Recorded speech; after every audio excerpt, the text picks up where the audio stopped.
தற்போதைய அண்மை செய்தியாக நிதி ஆயோக் கூட்டம் தொடங்கியது. இந்த நிதி ஆயோக் கூட்டத்தில் தமிழ்நாடு, கர்நாடகா உள்ளிட்ட இந்திய கூட்டணி கட்சிகள் புறக்கணித்துள்ளது. நிதி ஆயோக் கூட்டம் தொடங்கியதாக அண்மை செய்தியாக பார்த்துக் கொண்டிருக்கிறோம். டெல்லியில் பிரதமர் நரேந்திர மோடி தலைமையில் நிதி ஆயோக் கூட்டம் தொடங்கிறது. இதுகுறித்த கூடுதல் தகவல்களுடன் இணைகிறார் நமது தலைமை செய்தியாளர் சிவா. வணக்கம் சிவா, உங்களுடைய கூடுதல் விவரங்களை சொல்லுங்க. ஆனந்தி, பிரதமர் நரேந்திர மோடி தலைமையில் டெல்லியில் நிதி ஆயோக்கினுடைய இந்த 9வது கூட்டம் என்பது தற்போது தொடங்கி இருக்கிறது. குறிப்பாக இந்த நிதி ஆயோக் என்பது கடந்த 2014ஆம் ஆண்டு பாஜக அரசு பொறுப்பேற்ற பிறகு திட்ட கணக்கு குழு என்று இருந்த அந்த அமைப்பை கலைத்துவிட்டு நிதி ஆயோக் என்ற ஒரு அமைப்பை புதியதாக உருவாக்கியது.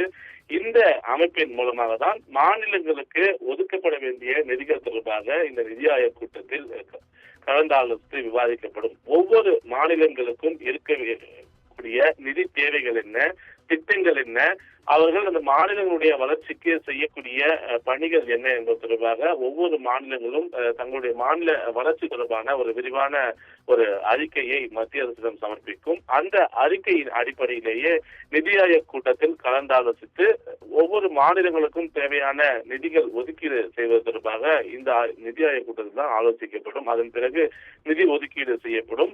எனவே இந்த நிதி ஆயோக் கூட்டத்திற்கு எப்பவுமே பிரதமர் நரேந்திர மோடி தான் தலைமை வகிப்பார். அவருடைய தலைமையில் தான் இந்த நிதி ஆயோக் அமைப்பு என்பது செயல்படுகிறது. எனவே தற்போது 9வது நிதி ஆயோக் இந்த கூட்டம் டெல்லியில் தொடங்கி இருக்கிறது.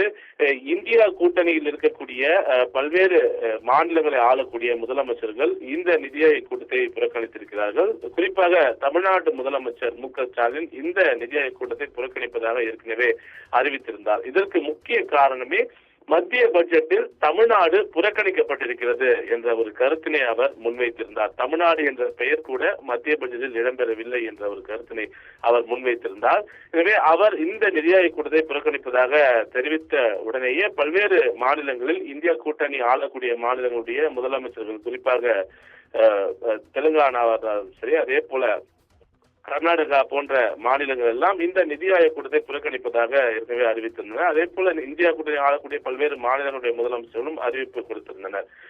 இந்த நிதி ஆயோக் கூட்டத்தில் பல்வேறு மாநிலங்களுடைய உரிமைகள் பறிக்கப்பட்டிருக்கிறது. தேசிய ஜனநாயக கூட்டணியில் இருக்கக்கூடிய மிக முக்கிய கட்சிகளாக இருக்கக்கூடிய நிதிஷ்குமார், அதே போல டிடிபி தெலுங்கு தேச பார்ட்டி சந்திரபாபு நாயுடு ஆகியோருடைய மாநிலங்களுக்கு மட்டுமே, ஆந்திரா, பீகார் போன்ற மாநிலங்களுக்கு மட்டுமே முக்கியத்துவம் அளிக்கப்பட்டிருக்கிறது என்பன போன்ற ஒரு குற்றச்சாட்டை தொடர்ந்து முன்வைத்திருந்தனர்.